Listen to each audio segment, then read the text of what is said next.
Господи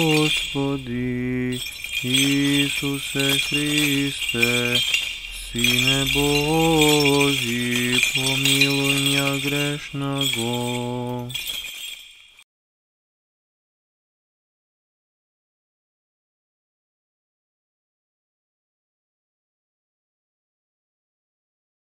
Отца и Сина и Светия Дух. Аминь. Возлюбени во Христа Бога, братя и сестри. Денеска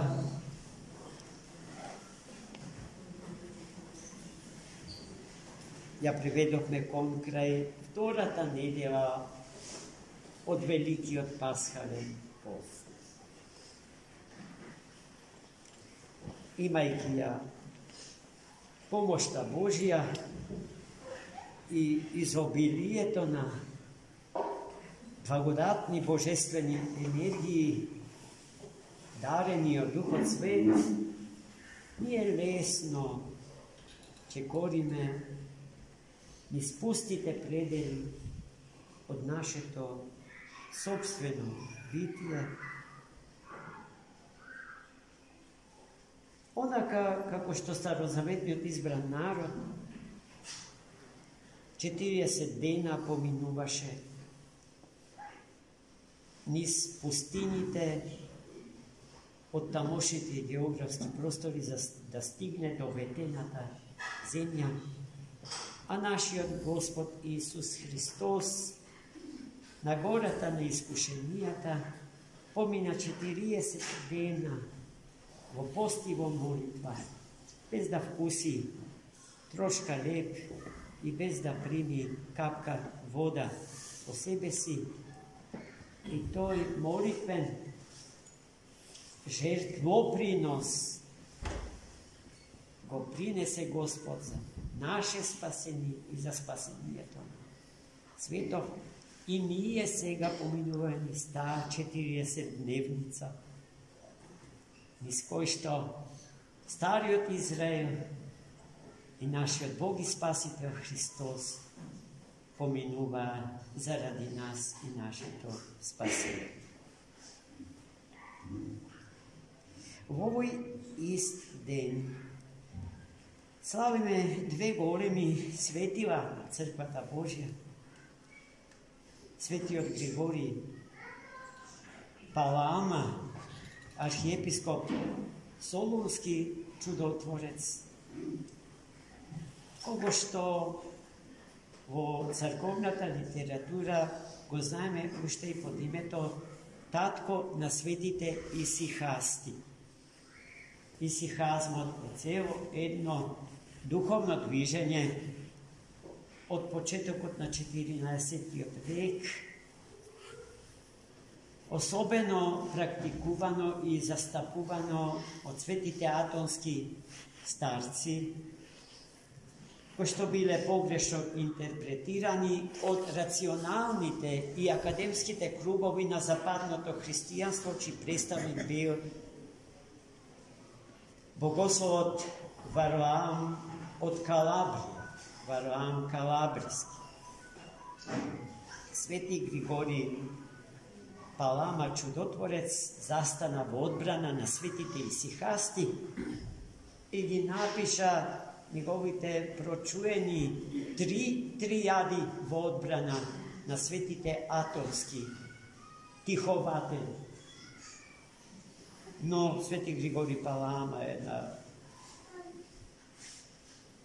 и на планот на мисата ингениозна појава, иако генијалноста има светост, има смисла ако приведува кон светост. Ако генијалноста ја стави во служба на светост, тогаш има зошто имаме висок коефициент на интелигенција.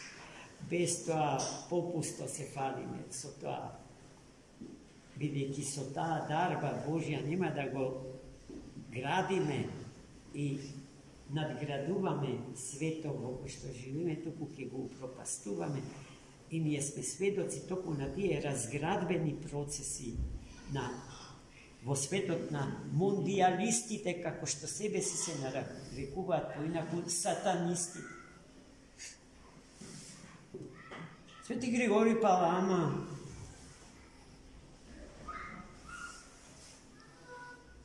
ја направил големата синтеза на богословската мисла, почнувајќи од светите апостоли до него. Тој ништо не измислил топла вода.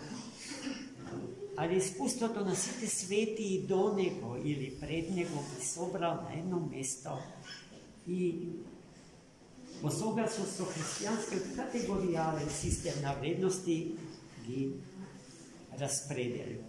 За денеска ние со нив да располагаме на чудесен начин. Последен синтетичар на православната богословска мисла е големиот така наречен васеленски протоиерей, отецот Георги Флоровски. Значи, тој е од родот на Свети Палама, од родот на Свети Јован Дамаски, од родот на Свети Максим Исповедник, од родот на светите Кападокици, Васили, Григори и другиот Григори.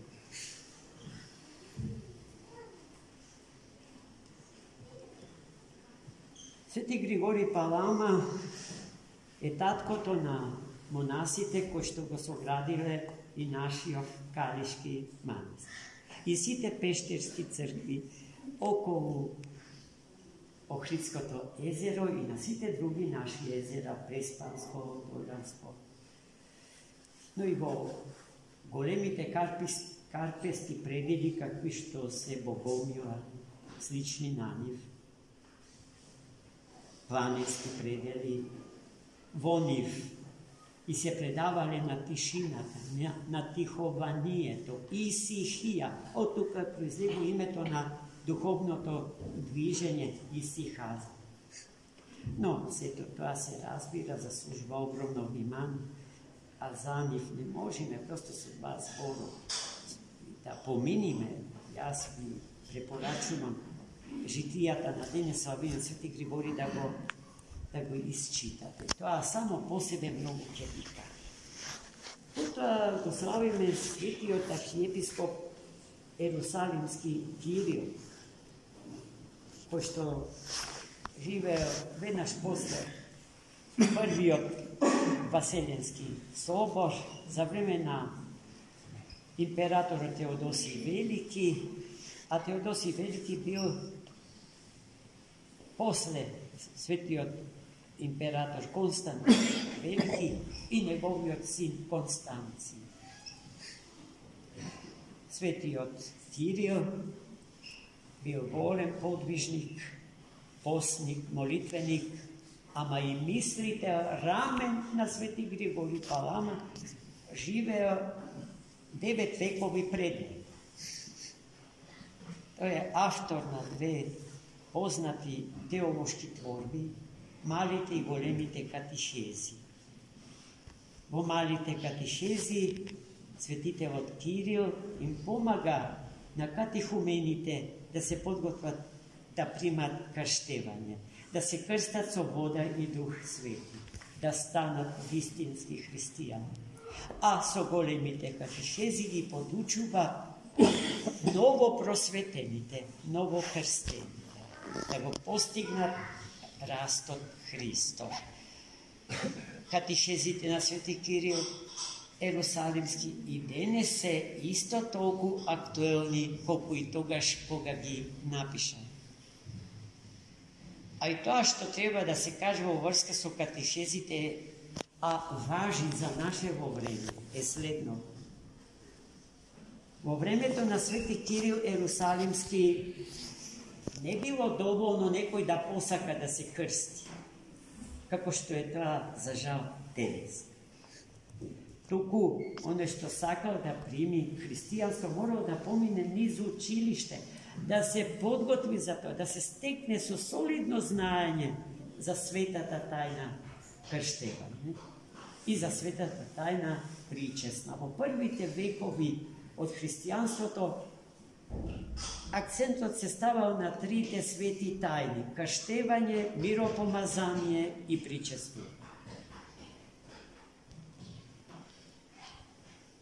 Znači, gledajte koliko bila stroga crkvata.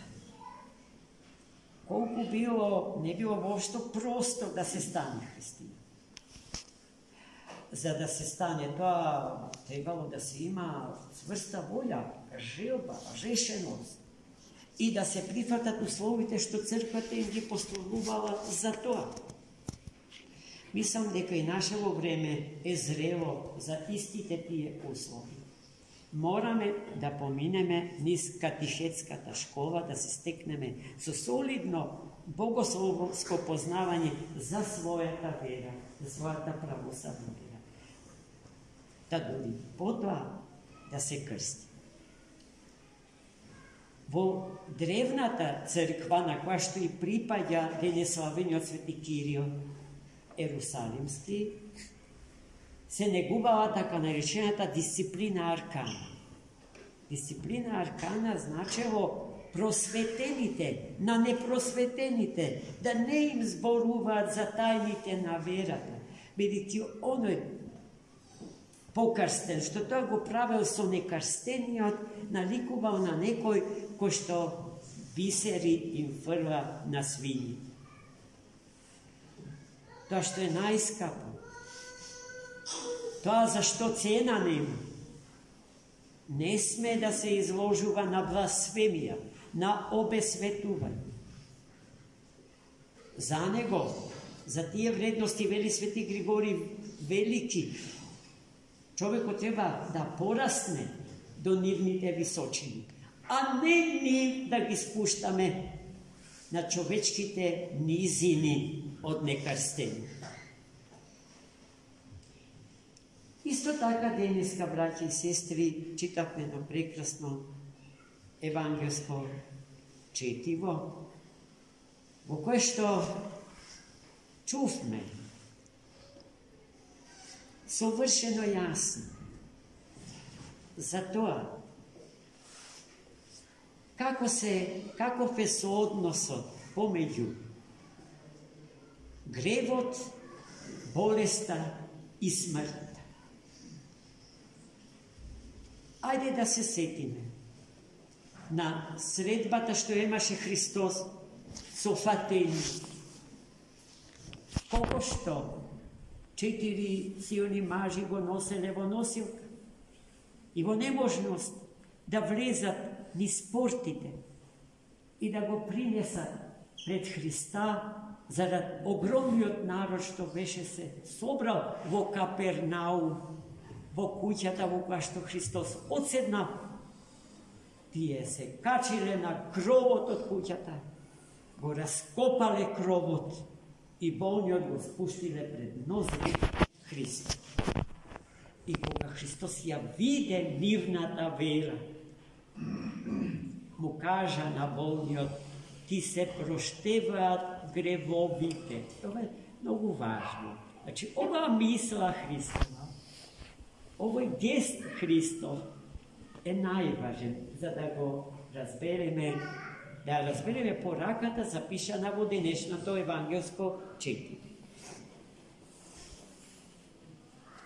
Многу фарисеи собрани во домот посетен од Христос ги чуа тие зборови и се соблазна и гласно коментира: тако е овој што гревови проштева. Нели само на Бога му е можно да проштева гревови?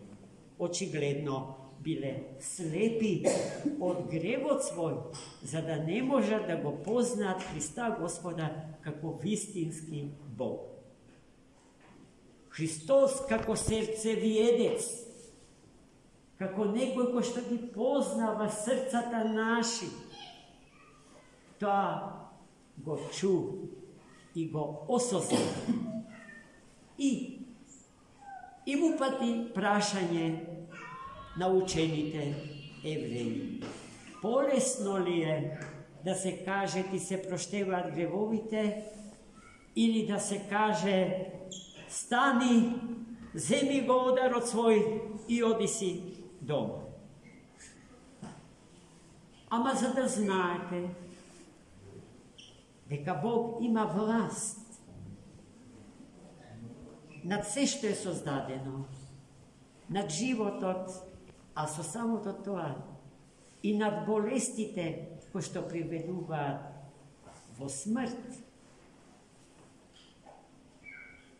Му заповеда Христос на болниот да стане, да го земе одарот свој и да си оди дома.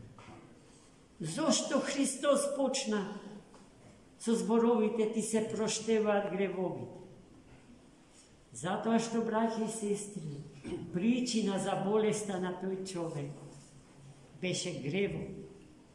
Кога ќе ја одземете причината за болеста, болеста не ќе има зошто да ја има. Но тоа што важи за болниот од денешното евангелско четиво, важи за секој од нас посебно, браќи и сестри. И ние да ги чуеме тие златни Христови зборови. Ти се проштеваат гревовите твои. Вториот дел не мора да се каже, зашто и без тоа ќе се стане, ќе се земе одарот свој и ќе се отиде дома. Амин.